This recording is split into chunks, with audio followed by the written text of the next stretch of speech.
ओम नमो भगवते वासुदेवाय नमः। श्री मार्कंडेय महापुराण।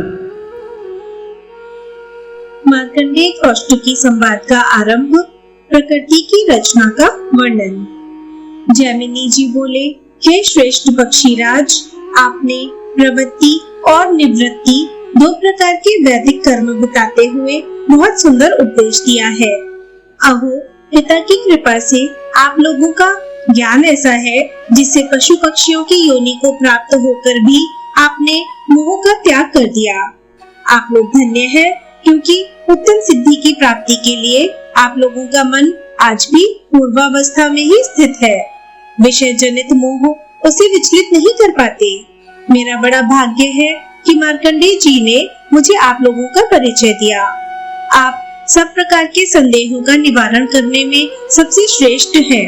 इस मृत्यु लोक में भटकते हुए मनुष्यों को बिना तपस्या किए आप जैसे संतों का संग प्राप्त होना दुर्लभ है। मैं तो ऐसा समझता हूँ कि प्रवृत्ति, निवृत्ति एवं ज्ञान के विषय में आप लोगों की बुद्धि जैसी निर्मल है, वैसी दूसरे किसी की नहीं है।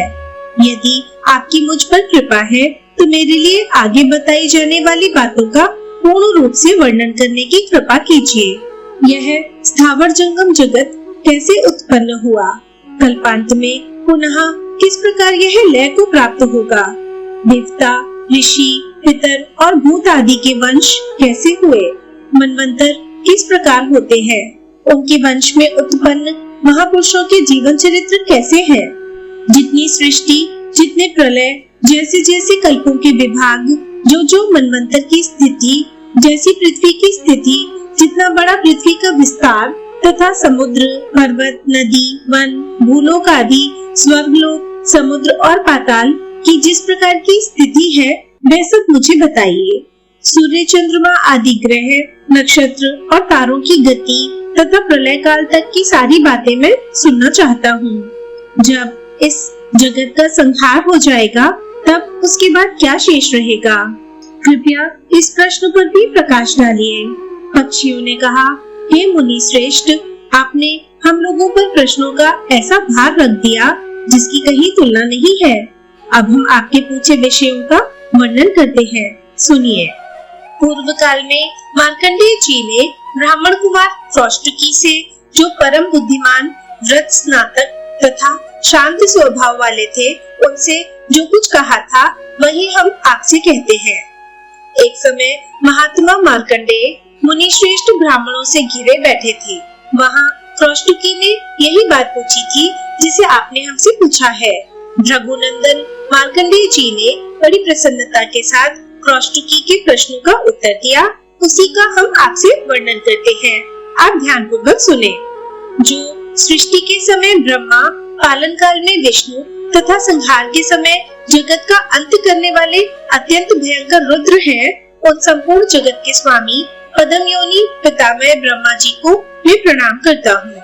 मार्कंडेय जी ने कहा, पूर्व काल में अव्यक्त जन्मा ब्रह्मा जी के प्रकट होते ही उनके मुख से क्रमशः पुराण और वेद प्रकट हुए। फिर महर्षियों ने पुराण की बहुत सी संहिताएं रची और वेदों के भी सहस्त्रों विभाग किए। धर्म, ज्ञान, वैराग्य और ऐश्वर्य, ये चारों महात्मा ब्रह्मा जी के उपदेश के बिना नहीं सिद्ध हो सकते थे। ब्रह्मा जी के मानस पुत्र सप्त ऋषियों ने उनसे वेदों को ग्रहण किया और ब्रह्मा जी के मन से उत्पन्न हुए भृगु आदि ऋषियों ने पुराण को अपनाया। भृगु से च्यवन ने और च्यवन से ब्रह्म ऋषियों ने उसे प्राप्त किया। फिर उन्होंने दक्ष को उपदेश दिया और दक्ष ने मुझे इस पुराण को सुनाया था। वही आज मैं तुमसे कहता हूँ। यह पुराण कलयुग के समस्त पापों का नाश करने वाला है, जो संपूर्ण जगत की उत्पत्ति के स्थान, अजन्मा, अविनाशी, आश्रय स्वरूप चराचर जगत को धारण करने वाले तथा परमपद स्वरूप है, जिन्हें आदि पुरुष ब्रह्मा कहा जाता है, जो उत्पत्ति, पालन और संहार के कारण है, किसी के औरस पुत्र ना होकर स्वयंभू है, जिनमें संपूर्ण विश्व प्रतिष्ठित है, जो हिरण्यगर्भ लोक सृष्टि में रहने वाले और परम बुद्धिमान है। उन भगवान ब्रह्मा जी को नमस्कार करके मैं परम उत्तम भूत वर्ग का वर्णन आरंभ करता हूँ।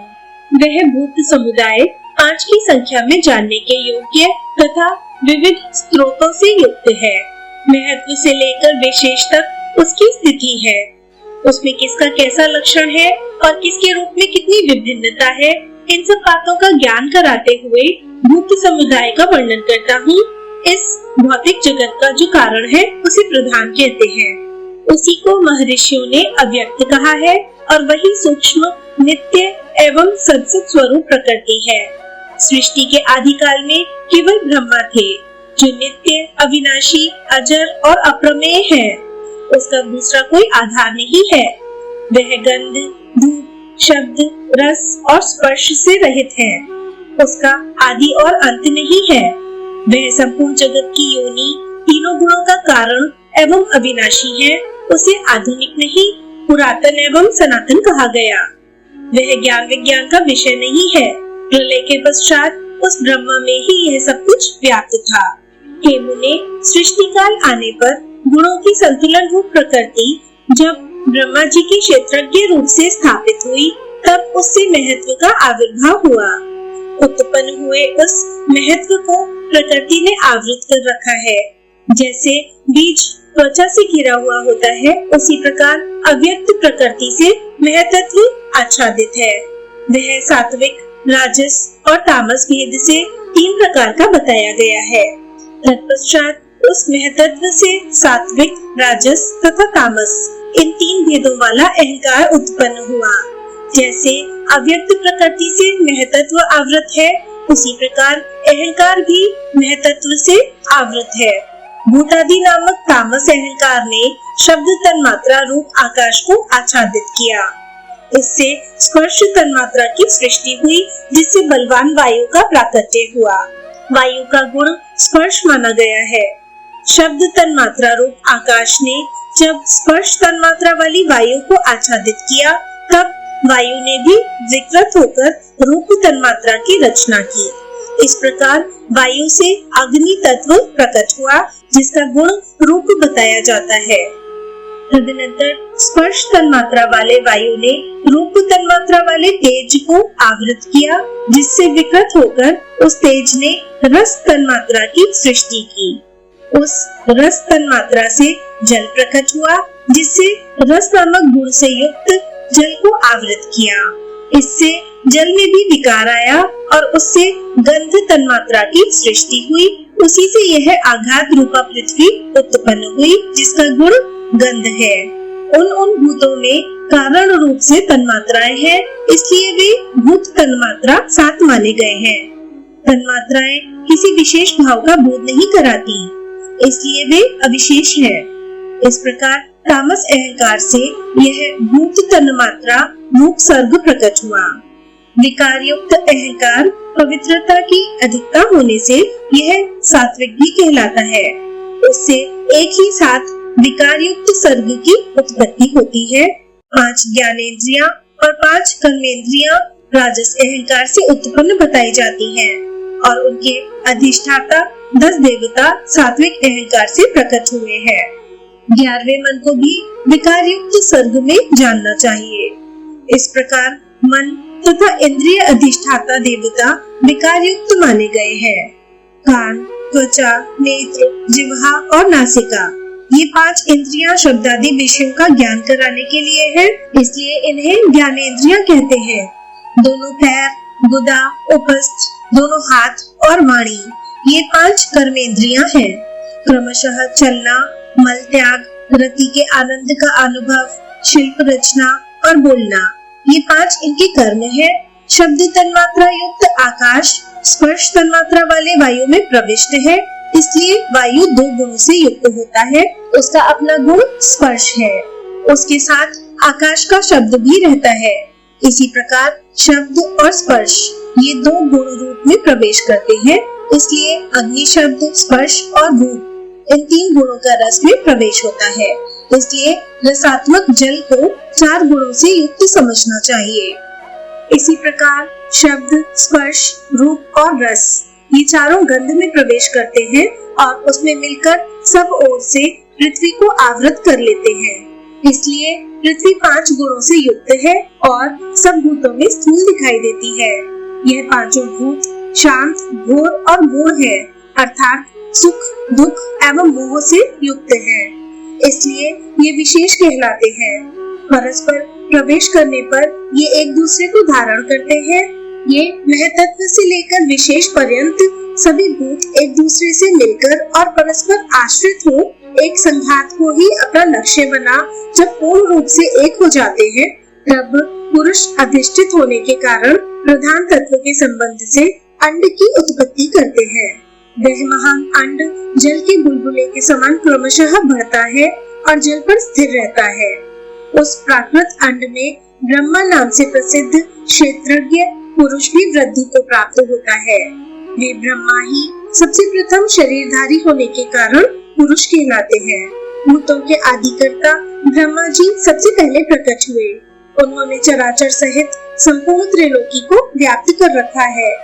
अंड के गर्भ में स्थित उन महात्मा ब्रह्मा जी के लिए मेरु पर्वत ही गर्भ को ढकने वाली झिल्ली हुआ। अन्य पर्वत जरायु हुए तथा समुद्र ही उस गर्भाशय का जल था। उस अंड में ही देवता, असुर और मनुष्यों सहित संपूर्ण जगत उत्पन्न हुआ तथा पर्वत, द्वीप, समुद्र और नक्षत्र मंडल के साथ त्रिभुवन का आविर्भाव हुआ। वह अंड क्रमशः जल, अग्नि, वायु, आकाश तथा तामस अहंकार के द्वारा बाहर से आवृत है। ये आवरण एक की अपेक्षा दूसरे 10 गुने बड़े हैं। तामस अहंकार उससे 10 गुने बड़े महतत्व के द्वारा आवृत है और महतत्व भी सबके साथ अव्यक्त प्रकृति के द्वारा घिरा हुआ है। इस प्रकार इन 7 प्राकृतिक पर्दों से यह अंड ढका हुआ है। इस तरह वे 8 प्रकृतियां एक दूसरे को ढककर स्थित हैं। यह प्रकृति नित्य है और उसके भीतर वे ही पुरुष हैं जो तुम्हें ब्रह्मा के नाम से बताए गए हैं।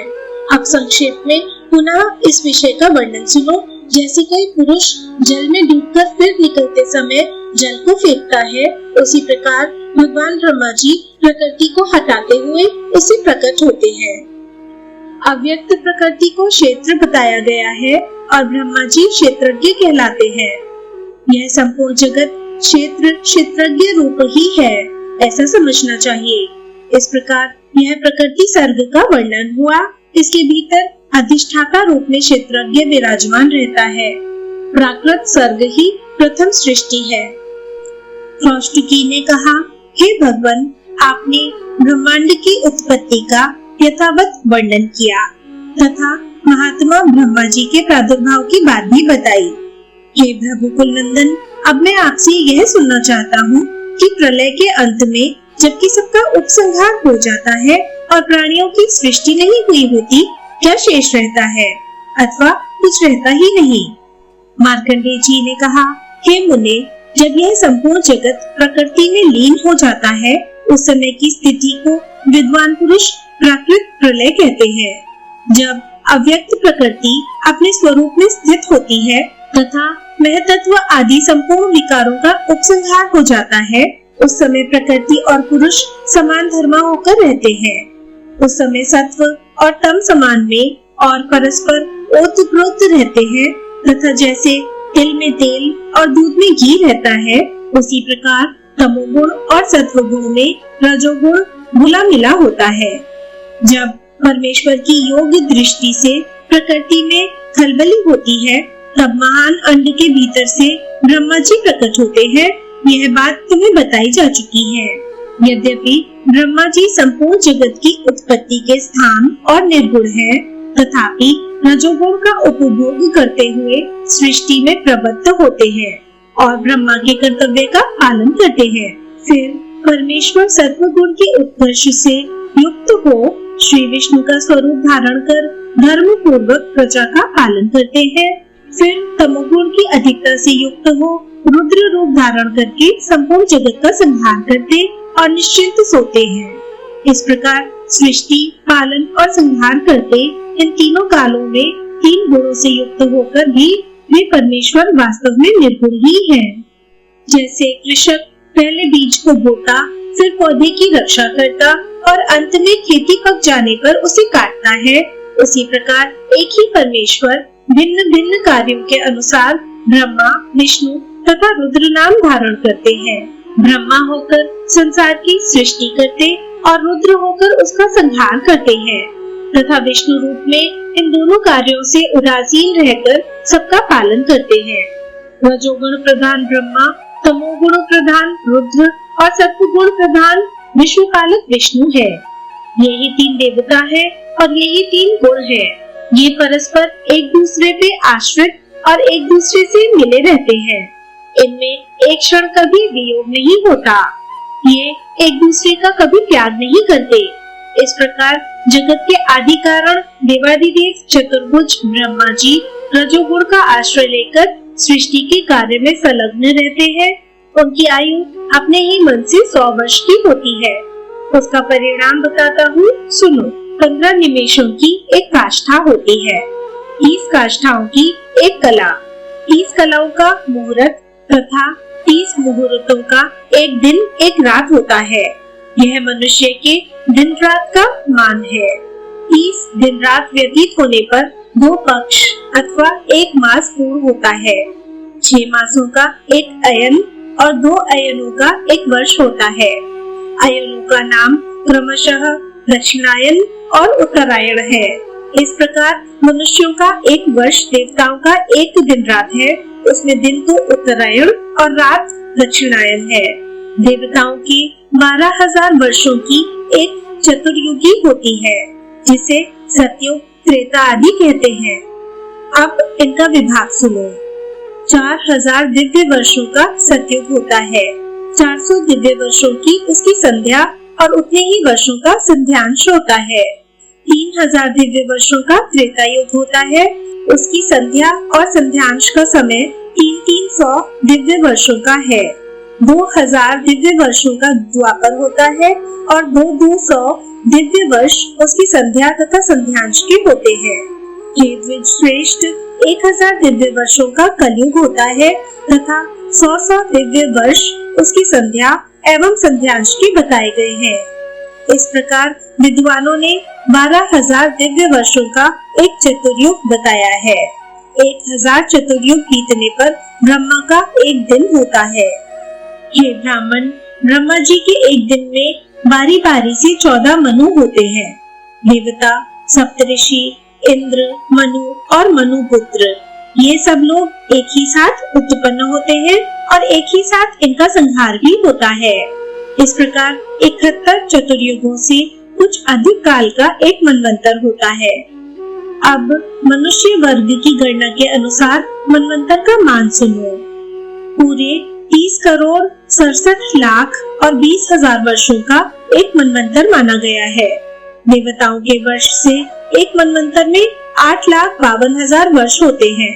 इस काल को 14 गुना करने पर ब्रह्मा का एक दिन होता है। इसके अंत में विद्वानों ने नैमित्तिक प्रलय का होना बताया है। उसमें भूलोक, भूवर्लोक और स्वर्लोक जलकर नष्ट हो जाते हैं। नहरलोक बच जाता है, किंतु नीचे के लोगों के जलने से वहाँ इतना ताप पहुँचता है कि उस लोक के निवासी जनलोक पे चले जाते हैं। फिर तीनों लोक एक महासमुद्र के गर्भ में छिप जाते हैं। ब्रह्मा की रात आ जाती है, इसलिए वे उसमें शयन करते हैं। ब्रह्मा के दिन के बराबर ही उनकी रात भी होती है। उसके बीतने पर फिर सृष्टि का कर्म चालू होता है। इस प्रकार क्रमशः ब्रह्मा का एक वर्ष बीतता है और पूरे 100 वर्ष तक उनका जीवन रहता है। उनकी 100 वर्ष को एक पर कहते हैं। उसमें से 50 वर्षों की पराद्र संज्ञा है। इस तरह ब्रह्मा का एक पराद्र बीत चुका है। उसके अंत में पाद्य नाम से विख्यात महाकल्प हुआ था। हे ब्राह्मण, अब उनका दूसरा पराद्र चल रहा है।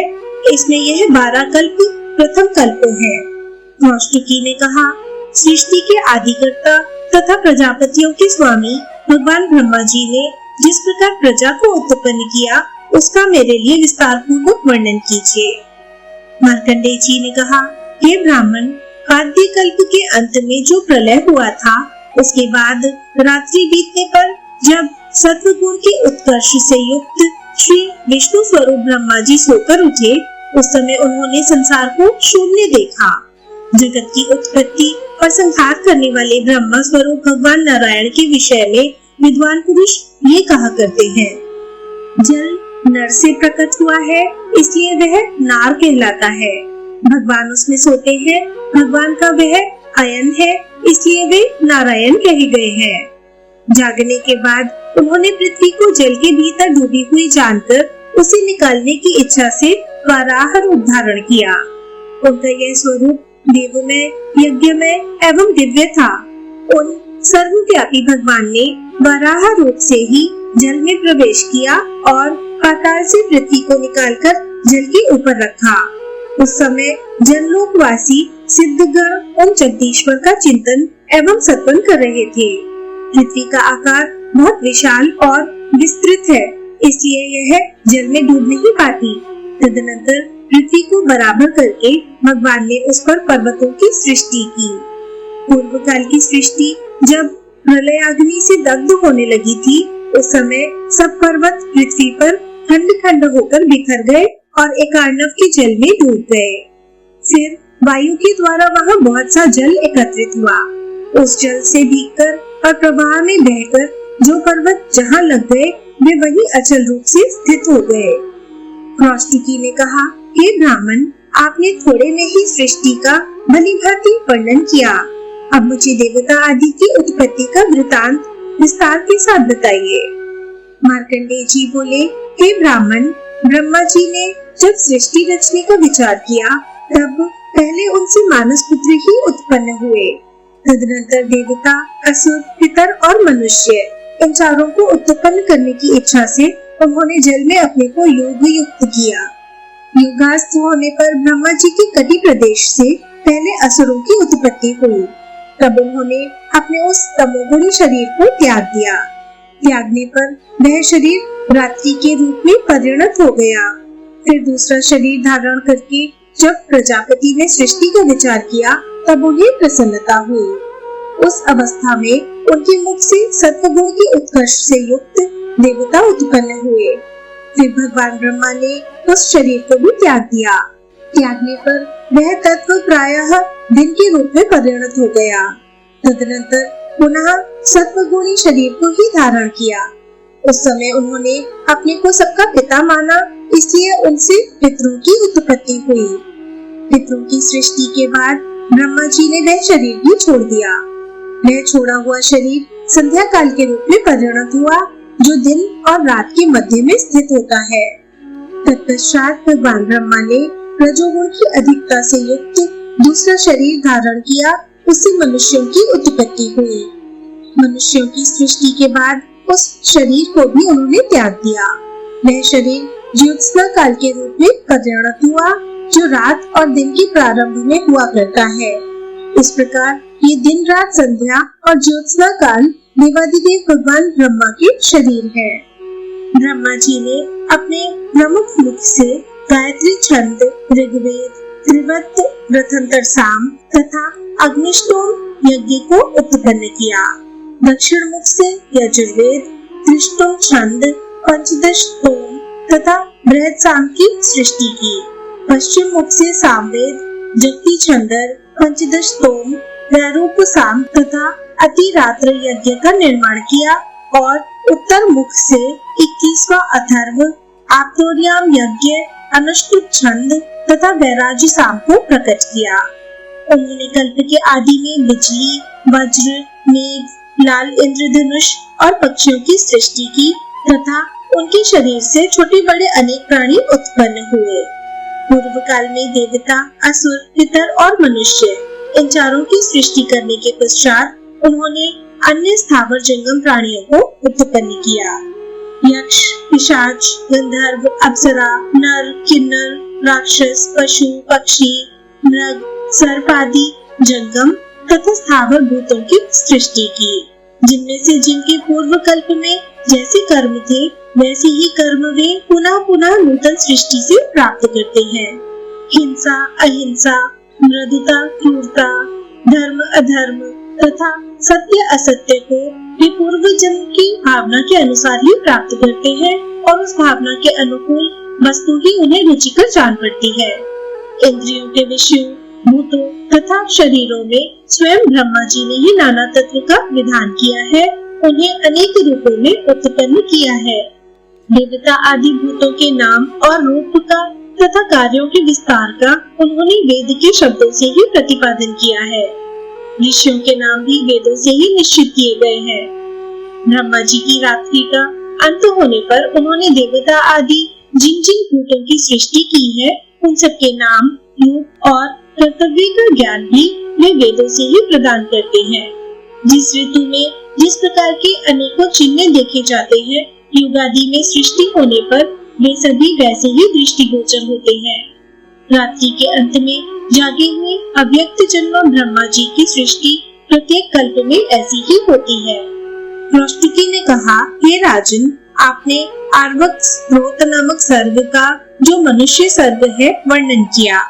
अब विस्तार पूर्वक यह बताने की कृपा करें कि ब्रह्मा जी ने सृष्टि का विस्तार कैसे किया। हे महामते, उन्होंने वर्णों की सृष्टि कैसे की, उनके गुण क्या है तथा ब्राह्मण आदि वर्णों का कर्म कौन सा माना गया है। मार्कंडेय जी बोले, हे मुने, सत्य का चिंतन करने वाले ब्रह्मा जी ने पूर्व काल में जब सृष्टि रचना आरंभ की, तब उनके मुख से 1000 स्त्री पुरुष उत्पन्न हुए। वे सबके सब सात्विक तथा सहृदय थे। तदनंतर ब्रह्मा जी ने अपने वक्ष स्थल से 1,000 अन्य स्त्री पुरुषों को उत्पन्न किया। वे सभी रजोगुण की अधिकता से युक्त, शूरवीर और क्रोधी थे। उसके बाद उन्होंने अपनी दोनों जांघों से दूसरे सहस्त्र स्त्री पुरुषों को प्रकट किया। वे सब तमोगुणी, श्रीहीन तथा मंद बुद्धि थे। वे सब जोड़े के रूप में उत्पन्न हुए जीव अत्यंत प्रसन्न होकर एक दूसरे के साथ मैथुन की क्रिया में प्रवृत्त हो गए। तभी से मैथुन का प्रचार हुआ। फिर ब्रह्मा जी ने पिशाच, सर्प, राक्षस, ईर्ष्या करने वाले मनुष्य, पशु पक्षी, मगर, मछली, बिच्छू तथा अंडज आदि को उत्पन्न किया। पहले की प्रजा सात्विक और धर्मपरायण थी, अतः यहाँ सब ओर सुख शांति थी। इसके बाद कालांतर में उनके भीतर लोभ का उदय हुआ। फिर तो शीत, गर्मी, क्षुधा आदि द्वंद्व प्रकट हुए। प्रजाओं ने उस द्वंद्व को दूर करने के लिए पहले पुरों का निर्माण किया। कुछ लोग मरुभूमि अथवा धन्य देश को शत्रुओं के लिए दुर्गम समझकर उसमें रहने लगे। कुछ लोगों ने पर्वतों और गुफाओं का आश्रय लिया। कुछ मनुष्यों ने वृक्षों, पर्वतों और जल के दुर्गों को अपना निवास स्थान बनाया। कुछ लोग कृत्रिम दुर्ग बनाकर उसमें रहने लगे। उन्होंने वस्तुओं की लंबाई चौड़ाई मापने के लिए उंगलियों से नाप कर पहले कुछ माप तैयार किए। उसका पैमाना इस प्रकार बना। सबसे सूक्ष्म वस्तु है परमाणु, उससे बड़ा रस रेणु होता है जो पृथ्वी की धूलि का एक कण है। उससे उत्तरोत्तर बड़े प्रमाण है वालाग्र, लिक्षा, यूका और यवोदरा। ये एक दूसरे की अपेक्षा 8 गुने बड़े हैं। 8 यव का एक अंगुल, 6 अंगुल का एक पद, 2 पद का एक बित्ता और 2 बित्ते का एक हाथ होता है। 4 हाथ का एक धनुर्दंड होता है। इसी को नाड़ी का युग भी कहते हैं। 2000 धनुष की एक गव्युति और 4 गव्युति का एक योजन होता है। तदनंतर प्रजा वर्ग ने अपने रहने के लिए पुर, खेत, द्रोणमुखी, शाखानगर, खरवट, द्रमी आदि का निर्माण किया। उन सब में ग्राम, गौशाला आदि की व्यवस्था करके वहाँ पृथक पृथक निवास स्थान बनवाए। जिसके चारों ओर ऊंची चारदीवारी हो, जो खाइयों से घिरा हो, जिसकी लंबाई 2 कोस और चौड़ाई उसका 8वां भाग हो, वह पुर कहलाता है। उसके पूर्व और उत्तर में जल प्रवाह का होना उत्तम माना गया है। वहाँ से बाहर निकलने के लिए शुद्ध बांस का पुल बना होना चाहिए, जिसकी लंबाई चौड़ाई पुल की अपेक्षा आधी हो, वह खेत कहलाता है। और जो पुल के चौथाई हिस्से के बराबर हो, उसे खरवट कहते हैं। जिसकी लंबाई चौड़ाई पुल के 8वें हिस्से के बराबर हो, वह द्रोणमुख कहलाता है। जहाँ चारदीवारी और खाई नहीं है, उस पुर को खरवट कहते हैं। जहाँ मंत्री, सामंत तथा भोग के बहुत से सामान हो, वह शाखा नगर कहलाता है। जहाँ अधिकांश शूद्र हो, अपनी समृद्धि से युक्त किसान रहते हो, जो खेती और उपभोग योग्य भूमि के बीच बसा हो, उसका नाम गांव है। जहाँ किसी कार्य के लिए मनुष्य अन्य नगर आदि से आकर बसते हो, उसको बस्ती कहते हैं। जहाँ अधिकांश दुष्टों का निवास होता है, जहाँ के रहने वाले अपने पास खेत ना होने पर भी दूसरों की भूमि पर अधिकार जमाते और भोगते हैं, वह गांव ग्राम के नाम से पुकारा जाता है। वहाँ प्रायः वे ही लोग निवास करते हैं जो राजा के प्रिय हो। जहाँ ग्वाले अपने बर्तन भांडे गाड़ियों पर लाद कर रखते हो, बिना बाजार के ही गोरस मिलता हो, गायों का समूह रहता हो और जहाँ इच्छानुसार भूमि रहने के लिए सुलभ हो, उस स्थान का नाम भोज है। इस प्रकार नगर आदि का निर्माण करके प्रजा ने अपने रहने के लिए घर बनवाए। वे घर इस उद्देश्य से बनाए गए थे कि वहाँ सर्दी गर्मी आदि द्वंद्वों से रक्षा हो सके। जैसे पहले उनके घर के आकार के वृक्ष होते थे और वहाँ उनकी जैसी सुविधाएं प्राप्त होती थी, उस सबका स्मरण करके उन्होंने घर बनाए।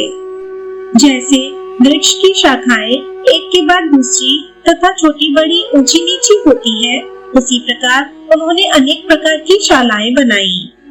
हे द्विज श्रेष्ठ, पूर्व काल में जो कल्प वृक्ष की शाखाएं थी, वे ही उस समय प्रजा वर्ग के घरों में शाला बनाने के काम में आई। इस प्रकार गृह निर्माण के द्वारा सर्दी गर्मी आदि द्वंद्वों को दूर करके सब लोग जीविका का उपाय सोचने लगे, क्योंकि उस समय समस्त कल्प वृक्ष मधु सहित नष्ट हो चुके थे। राजा और प्रजा भूख और प्यास से व्याकुल एवं शोक से आतुर हो उठी। तब त्रेता के आरंभ में उनके अभीष्ट की सिद्धि हुई। उनकी इच्छा के अनुसार वर्षा हुई और वह वर्षा का जल नीची भूमि में बहकर एकत्र होने लगा। उससे स्रोत, पोखरे और नदियां बन गईं। उस जल का पृथ्वी के साथ संयोग होने से बिना जोते हुए ही ग्राम्य और आरण्य सब मिलकर 14 प्रकार के अन्न पैदा हुए। वृक्षों और लताओं में ऋतु के अनुसार फल और फूल लगने लगे। त्रेता युग में पहले पहल अन्न का प्रादुर्भाव हुआ। उसी से उस युग में सब प्रजा का जीवन निर्वाह होने लगा। फिर अकस्मात सब लोगों के मन में अनुराग और लोभ का प्राकट्य हुआ। इससे वे एक दूसरे के प्रति ईर्ष्या रखने लगे और अपनी शक्ति के अनुसार नदी, खेत, पर्वत, वृक्ष और झाड़ियों पर अधिकार जमाने लगे। उनके इस दोष से सबके देखते देखते सब अनाज नष्ट हो गए। पृथ्वी ने एक साथ ही सब औषधियों को अपना ग्रास बना लिया। अनाज के नष्ट होने से प्रजा भूख से व्याकुल होकर फिर इधर उधर भटकने लगी और अंत में ब्रह्मा जी की शरण में गई। ब्रह्मा जी ने भी प्रजा का सारा समाचार ठीक ठीक जानकर पृथ्वी को गाय के रूप में बांधा और मेरु पर्वत को बछड़ा बनाकर उसका दूध दूहा। ब्रह्मा जी ने दूध के रूप में सब प्रकार के अन्न दूह लिए थे। वे ही बीज रूप में प्रकट हुए और उनसे ग्राम्य तथा आरण्य सब प्रकार के अन्न पैदा हुए, जो फल के पक जाने पर काट लिए जाते हैं। धान, जौ, गेहूँ, छोटे धान्य, तिल, कंगनी, ज्वार, कोदो, टीना, उड़द, मूंग, मसूर, मटर, कुल्थी, अरहर, चना और सन, ये 17 ग्राम्य औषधियों की जातियां हैं। यज्ञ के काम में आने वाली केवल 14 औषधियां हैं, जिनमें 7 ग्राम्य और 7 आरण्य हैं। उनके नाम ये हैं: धान, जौ, गेहूँ, छोटे धान्य, तिल, कंगनी, कुल्थी, सांवा, टीना, वंतिल, गवेधुक, कुरुविंद, मकई और रेणुयक। जब बोने पर भी ये औषधियां फिर ना जम सकी, तब भगवान ब्रह्मा जी ने अन्न की वृद्धि के लिए हाथ से काम करने की प्रणाली को ही जीविका का उपाय बनाया। तब से जोतने बोने पर अन्न की उपज होने लगी। इस प्रकार जीविका का प्रबंध हो जाने पर ब्रह्मा जी ने न्याय और गुण के अनुसार वर्णाश्रम धर्म की मर्यादा स्थापित की। अपने कर्मों में लगे हुए ब्राह्मणों को ब्रह्मलोक की प्राप्ति होती है। युद्ध में पीठ ना दिखाने वाले क्षत्रियों को इंद्र का पद प्राप्त होता है। स्वधर्म परायण वैश्यों को मरुद्गणों का लोक मिलता है। सेवा में संलग्न रहने वाले शूद्र गंधर्व लोक में जाते हैं। जो लोग गुरुकुल में रहकर ब्रह्मचर्य पालन पूर्वक वेदों का अध्ययन करते हैं, उन्हें 88,000 पूर्ण ब्रह्मचारी महर्षियों को प्राप्त होने वाला स्थान मिलता है। वानप्रस्थ धर्म का पालन करने वाले लोग सप्तऋषियों के लोक में जाते हैं। गृहस्थ धर्म का विधिवत पालन करने वाले लोगों को प्राजापत्य लोक की प्राप्ति होती है। सन्यासियों को ब्रह्मपद और योगियों को अमृत की उपलब्धि होती है। इस प्रकार भिन्न भिन्न वर्ण धर्म और आश्रम धर्मों का पालन करने वाले लोगों के लिए पृथक पृथक लोकों की कल्पना की गई है। मार्कंडेय जी कहते हैं, हे मनु, तदनंतर ब्रह्मा जी जब ध्यान कर रहे थे, उस समय उनके मन से मानसी प्रजा उत्पन्न हुई, साथ ही उनके शरीर से कारण और कार्य का भी प्रादुर्भाव हुआ। देवताओं से लेकर स्थावर तक सभी जीव त्रिगुणात्मक माने गए हैं। इसी प्रकार समस्त चराचर भूतों की सृष्टि हुई। जब प्रयत्न करने पर भी ब्रह्मा जी की प्रजा बढ़ न सकी, तब उन्होंने अपने ही सदृश सामर्थ्य से युक्त 9 मानस पुत्रों को उत्पन्न किया, जिनके नाम ये है: भृगु, पुलस्त्य, पुलेह, क्रतु, अंगिरा, मरीचि, दक्ष, अत्रि तथा वशिष्ठ। पुराणों में ये 9 ब्रह्मा माने गए हैं। इसके बाद ब्रह्मा जी ने अपने क्रोध से रुद्र को प्रकट किया, फिर संकल्प और धर्म को उत्पन्न किया, जो पूर्वज हैं। स्वयंभू ब्रह्मा जी ने जिन्हें सबसे पहले उत्पन्न किया, वे सनंदन आदि 4 भाई लोक में आसक्त नहीं हुए। वे सबके सब निरपेक्ष, एकाग्रचित, भविष्य को जानने वाले, राग रहित, द्वेष से मुक्त, ईर्ष्या रहित थे। तत्पश्चात प्रजापति ने अनेक प्रकार के स्त्री पुरुष उत्पन्न किए, जिनमें कोमल, क्रूर, शांत, श्यामवर्ण तथा गौरवर्ण सभी तरह के लोग थे।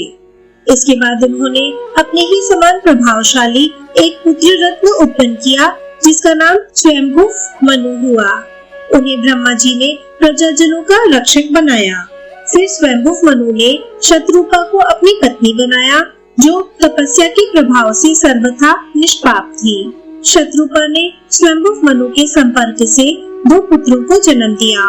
वे प्रियव्रत और उत्थानपाद के नाम से विख्यात हुए। उन दोनों की अपने कर्मों से प्रसिद्धि हुई। शत्रुपा के गर्भ से 2 कन्याओं का भी जन्म हुआ। उनमें से एक कन्या का नाम आकुति और दूसरी का प्रसूति था। स्वयंभू मनु ने प्रसूति का विवाह दक्ष से और आकुति का प्रजापति से किया। प्रजापति रुचि और आकुति से जुड़वा संतान उत्पन्न हुई, जिनमें एक पुत्री था, दूसरी कन्या। पुत्र का नाम यज्ञ और कन्या का दक्षिणा था। यज्ञ के याम नाम से विख्यात 12 पुत्र हुए। ये ही स्वयंभू मनवंतर में 12 देवता कहलाए। वे बड़े तेजस्वी थे। दक्ष ने प्रसूति के गर्भ से 24 कन्याएं उत्पन्न की।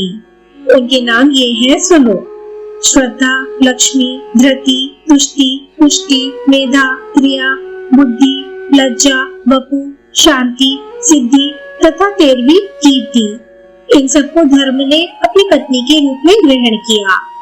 इनसे शेष जो 11 छोटी कन्याएं थी, उनके नाम इस प्रकार हैं: ख्याति, सती, संभूति, स्मृति, प्रीति, क्षमा, सन्नति, ऊर्जा, अनसुया, स्वाहा और स्वधा। इन सबको क्रमशः भृगु, महादेव जी, मरीचि, अंगिरा, पुलस्त्य, पुलेह, क्रतु, वशिष्ठ, अत्रि, अग्नि और पितरों ने ग्रहण किया। श्रद्धा ने काम को, लक्ष्मी ने दर्प को, धृति ने नियम को, दृष्टि ने संतोष को और पुष्टि ने लोभ को उत्पन्न किया। मेधा से श्रुत का, क्रिया से दंड, न्याय और विनय का, बुद्धि से बोध का, लज्जा से विनय का, वपु से व्यवसाय का, शांति से सुरक्षा का, सिद्धि से सुख का और कीर्ति से यश का जन्म हुआ। ये सभी धर्म के पुत्र हैं। काम से उनकी पत्नी रति ने हर्ष नामक पुत्र उत्पन्न किया, जो धर्म का पौत्र कहलाया। अधर्म की स्त्री हिंसा थी। उसके गर्भ से अमृत नामक पुत्र और निऋति नाम वाली कन्या उत्पन्न हुई। फिर इन दोनों से 2 पुत्रों तथा 2 कन्याओं का जन्म हुआ। पुत्रों के नाम थे नरक और भय तथा कन्याओं के नाम थे माया और वेदना। ये उनकी पत्नियां हुई। इसमें भय की स्त्री माया ने सब प्राणियों का संहार करने वाले मृत्यु नामक पुत्र को उत्पन्न किया और वेदना ने जनक के संसर्ग से दुख नामक पुत्र को जन्म दिया। मृत्यु से व्याधि, जरा, शोक, तृष्णा और क्रोध उत्पन्न हुए। ये सब अधर्म रूप है और दुख के हेतु बताए जाते हैं। इनकी स्त्री और पुत्र नहीं है। ये सभी पूर्ण ब्रह्मचारी है। अलक्ष्मी के 14 पुत्र हैं, जिनमें 13 तो क्रमशः 10 इंद्रिय, मन, बुद्धि और अहंकार में पृथक पृथक रहते हैं। 14वें का नाम दुस्सह है। वह मनुष्यों के ग्रहों में निवास करता है। वह भूख से दुर्बल, नीचे मुख किए, नंगे धड़ंग और चिथड़ा लपेटे रहता है। उसकी आवाज कौवे के समान है। जब ब्रह्मा जी ने उसे उत्पन्न किया, तब वह सबको खा जाने के लिए उद्यत हुआ। वह तमोगुण का भंडार था और बड़ी बड़ी धाड़ों के कारण अत्यंत विकराल जान पड़ता था। उसको आहार के लिए उत्सुक देख लोक पितामह ब्रह्मा जी ने कहा, हे दुस्सह, तुझे इस संसार का भक्षण नहीं करना चाहिए। तू अपना क्रोध शांत कर, रजोगुण की कला त्याग और इस तामसी वृत्ति को भी छोड़ दे। दुस्सह ने कहा, हे जगदीश्वर, मैं भूख से दुर्बल हो रहा हूँ और प्यास भी मुझे जोर से सता रही है। हे नाथ, बताइए मुझे कैसे तृप्ति हो, मैं किस तरह बलवान बनूं तथा मेरा निवास स्थान कहाँ है जहाँ मैं सुख से रह सकूं। ब्रह्मा जी ने कहा, हे बेटा, मनुष्यों का घर तुम्हारा निवास स्थान है। अधर्म परायण पुरुष तुम्हारे बल है तथा नित्य कर्म के त्याग से ही तुम्हारी पुष्टि होगी। मर्म वर्ण और फोड़े तुम्हारा वस्त्र होंगे। अब तुम्हारे लिए आहार की व्यवस्था करता हूँ, जिसमें किसी प्रकार की क्षति पहुँचती हो, कीड़े पड़ गए हो, कुत्तों ने दृष्टि डाली हो, जो फूटे बर्तन में रखा हो, जिसे मुंह से फूक फूक कर किया गया हो, झूठा और अपक्व हो, जिसमें पानी छूटता हो, जिसको किसी ने चख लिया हो, जो शुद्धता पूर्वक तैयार न किया हो, जो अपने समीपवर्ती को नहीं दिया गया हो, विपरीत दिशा अथवा कोण की ओर मुंह करके खाया गया हो, दोनों संध्याओं के समय और नाच बाजा एवं स्वर ताल के साथ जिसको खाया गया हो, जिसे रजस्वला स्त्री के द्वारा लाया खाया अथवा देखा गया हो, तथा जो और किसी दोष से युक्त हो, ऐसा कोई भी खाने पीने का सामान तुम्हारी पुष्टि के लिए मैं तुम्हें देता हूँ। हे यक्ष्मन, बिना श्रद्धा का हवन, बिना नहाए, बिना जल के अवहेलना पूर्वक दिया हुआ दान, जो व्यर्थ पड़ी हो अथवा फेंक दी जाने वाली हो, ऐसी वस्तु का दान और अत्यंत अभिमान से, दोष से, क्रोध से तथा कष्ट मानकर किया हुआ दान, इन सब का फल तुम्हें ही मिलेगा। कन्या का मूल्य चुकाने के लिए जो धनोपार्जन की क्रिया की जाती है तथा जो अस्त्र शस्त्रों द्वारा संपादित होने वाली क्रियाएं हैं, उन सब का फल तुम्हारी पुष्टि के लिए तुम्हें देता हूँ। जो कार्य केवल धन कमाने के लिए किया जाता है, धर्म की दृष्टि से नहीं, तथा जो सत्य की अवहेलना पूर्वक अध्ययन किया जाता है, वह सब तुम्हारी इच्छा पूर्ति के लिए तुम्हें दे रहा हूँ। जो मनुष्य गर्भिणी स्त्री के साथ समागम करते, संध्या और नित्य कर्म का उल्लंघन करते तथा अस्त्र शस्त्रों के अनुसार कार्य या उनकी चर्चा करके दूषित होते हैं, ऐसे मनुष्यों को दबाने की तुम में पूरी शक्ति होगी। हे दुस्सह, जहाँ तक कि पंक्ति में 2 तरह का भोजन परोसा जाता हो, अतिथि सत्कार और बलि वैश्वदेव का उद्देश्य न रखकर केवल अपने लिए भोजन बनाया जाता हो, भोजन में भेद रखा जाता हो, अर्थात किसी के लिए अच्छा और किसी के लिए खराब बनता हो, और जहाँ घर में रोज रोज कलह होता हो, वही तुम्हारा निवास है। जहाँ गाय, घोड़े आदि वाहन बिना खिलाए पिलाए बांध दिए जाते हो और संध्या के पहले ही जिस घर को धो बुहार कर साफ नहीं किया जाता हो, वहाँ रहने वाले मनुष्यों को तुमसे भय प्राप्त होगा। जो मनुष्य बिना व्रत के ही उपवास करते, जुए और स्त्रियों में आसक्त रहते, दुस्सह वचन बोलते और विदाल व्रती होते, बिल्लियों की तरह ऊपर से साधु बनकर छिपे छिपे अपना उल्लू सीधा करते हैं, वे सब तुम्हारे उपकारी हैं। जो ब्रह्मचर्य पालन के बिना ही अध्ययन और विद्वान हुए बिना ही यज्ञ करते हैं, तपोवन में रहकर भी ग्राम में विशेष भोगों का सेवन करते और अपने मन को जीतने का प्रयत्न नहीं करते, तथा जो ब्राह्मण, क्षत्रिय, वैश्य एवं शूद्र अपने अपने कर्म से भ्रष्ट होते हैं, ऐसे लोग परलोक की इच्छा से जो भी चेष्टा करते हैं उसका सारा फल तुम्हें ही मिलेगा। हे लक्ष्मण, तुम्हारी पुष्टि के लिए और भी उपाय बताता हूँ, सुनो। जो लोग बलि वैश्वदेव के अंत में तुम्हारे नाम के उच्चारण पूर्वक तुम्हें बलि अर्पण करते हैं और लक्ष्मी तते निर्णय जनः नमः कहकर उसे त्यागते हैं, जो शुद्धता पूर्वक बना हुआ अन्न विधि पूर्वक भोजन करते, बाहर भीतर से पवित्र रहते, लोलुपता नहीं रखते और स्त्रियों के वशीभूत नहीं होते, ऐसे मनुष्य के घर को तुम त्याग देना। जहाँ भविष्य से देवताओं की और श्राद्धान्न से पितरों की पूजा होती हो तथा कुल की स्त्रियों, बहनों और अतिथियों का स्वागत सत्कार होता हो, उस घर को भी तुम छोड़ देना। जहाँ बालक, वृद्ध, स्त्री, पुरुष तथा स्वजन वर्ग में प्रेम हो, जहाँ की स्त्रियां आनंद पूर्वक रहती हो, बाहर जाने के लिए उत्सुक नहीं होती तथा लज्जा की रक्षा करती हो, उस घर पर भी दृष्टि न डालना। जहाँ अवस्था और संबंध के अनुसार शयन, आसन और भोजन की व्यवस्था हो, जहाँ के निवासी दयालु, सत्कर्मपरायण सामग्री से युक्त हो तथा जिस घर के लोग गुरु, वृद्ध एवं ब्राह्मणों के खड़े रहने पर स्वयं भी आसन पर नहीं बैठते, वह घर भी तुम्हें छोड़ देना चाहिए। देवता, पितर, मनुष्य और अतिथियों के भोजन से बचा हुआ अन्न ही जिसका भोजन है, उस पुरुष के घर में भी तुम पैर न रखना। जो सत्यवादी, क्षमाशील, अहिंसक, दूसरों को पीड़ा न देने वाले तथा दोष दृष्टि से रहित हो, ऐसे पुरुषों को भी तुम छोड़ देना। जो अपने पति की सेवा में संलग्न रहती, दुष्ट स्त्रियों का साथ नहीं करती तथा कुटुंब के लोगों एवं पति के भोजन करने से बचे हुए अन्न को ही खाकर अपने शरीर का पोषण करती है, ऐसी स्त्री को भी तुम हाथ न लगाना। जो सदा यज्ञ, अध्ययन, वेदाभ्यास और दान में मन लगाता है, यज्ञ कराने, शास्त्र पढ़ाने तथा उत्तम दान ग्रहण करने से ही जिसकी जीविका चलती हो, ऐसे ब्राह्मण को भी तुम त्याग देना। हे दुस्सह, जो सदा दान, अध्ययन और यज्ञ के लिए उद्वत रहता एवं अपने लिए उत्तम एवं विशुद्ध शस्त्र ग्रहण करने की वृत्ति से जीविका चलाता हो, उस क्षत्रिय के पास भी तुम न जाना।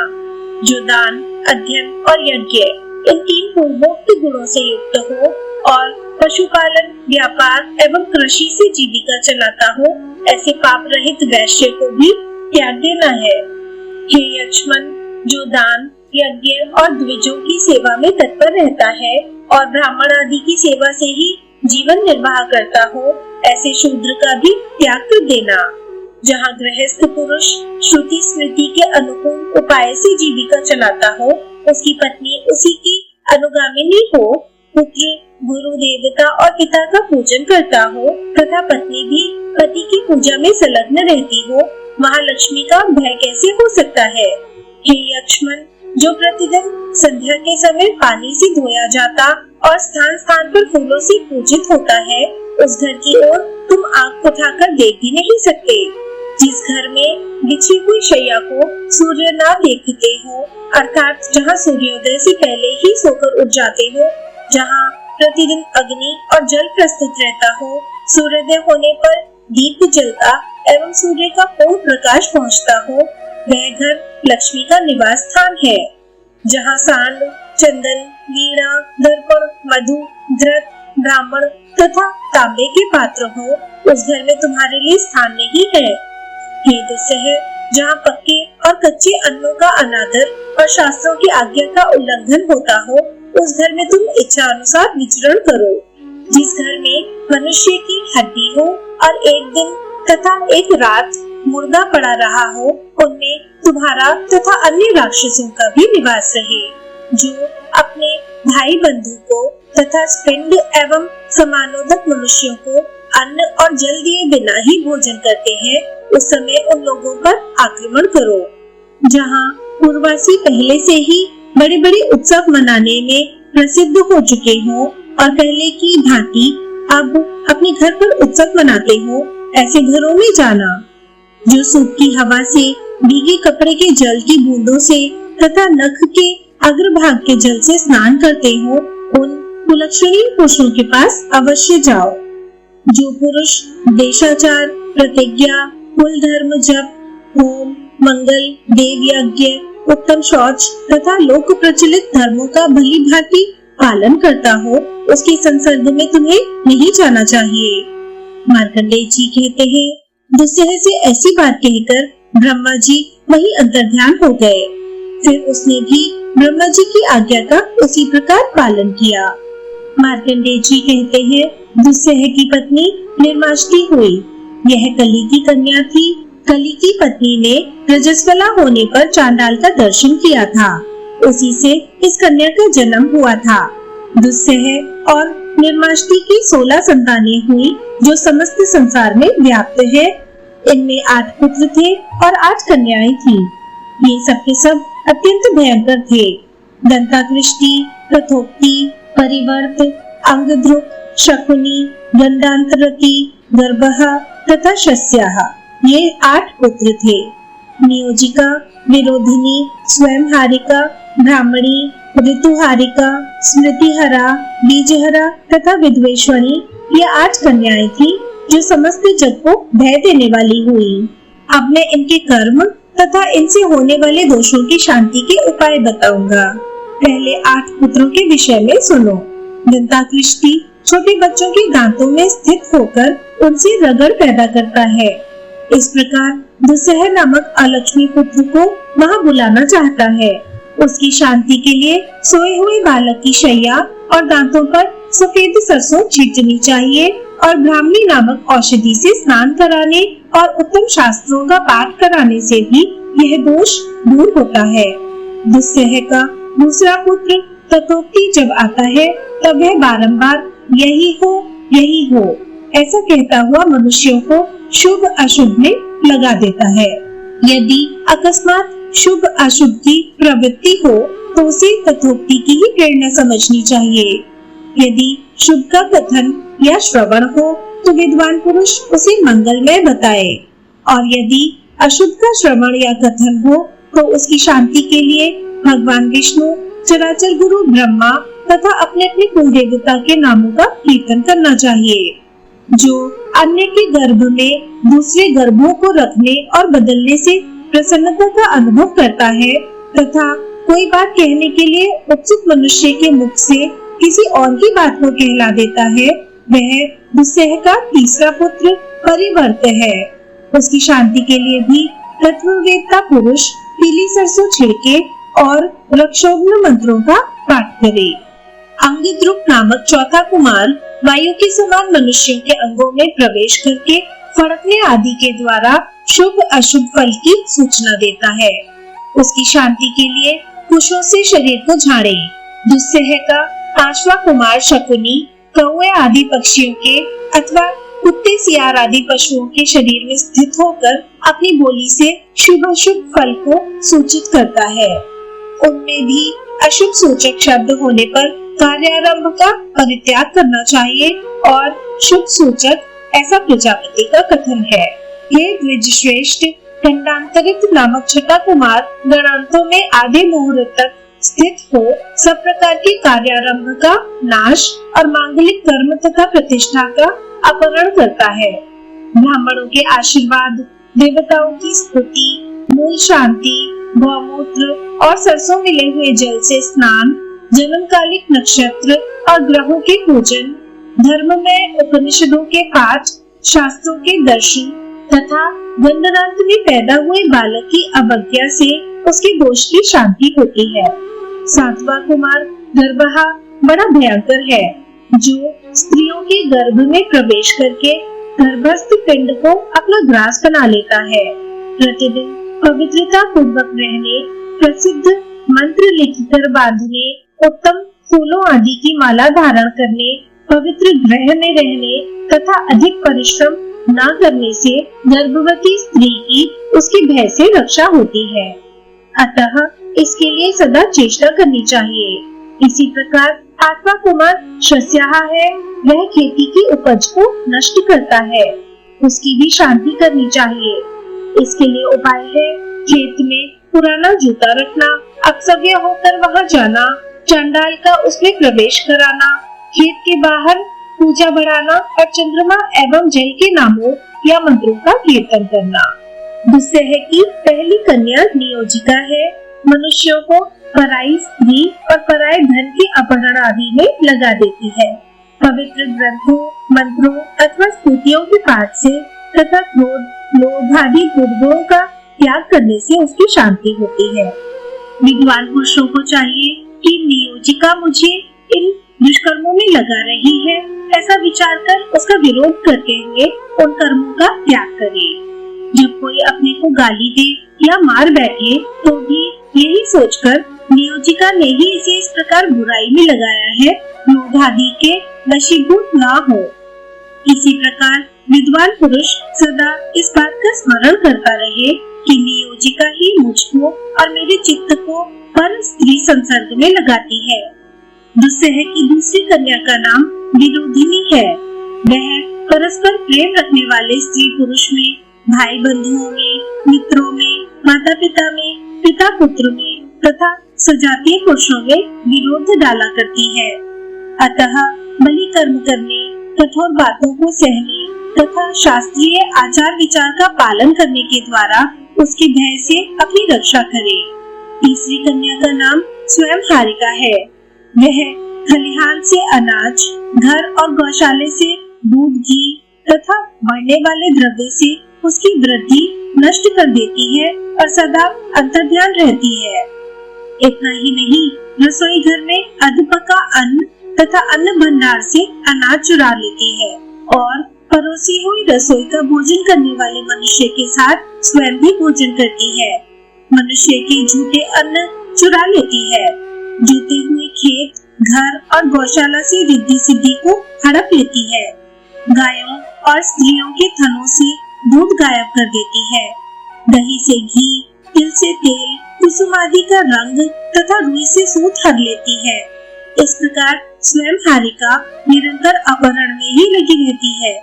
उससे रक्षा होने के लिए अपने घर में मोर के जोड़े रखें, स्त्री की कृत्रिम मूर्ति बनाकर स्थापित करें, घर की दीवार पर रक्षा के मंत्र और वाक्य लिखें, घर के भीतर जूठन न रहने दें, उसे लेकर दूध आदि के बर्तन में लगा दे, इससे रक्षा होती है।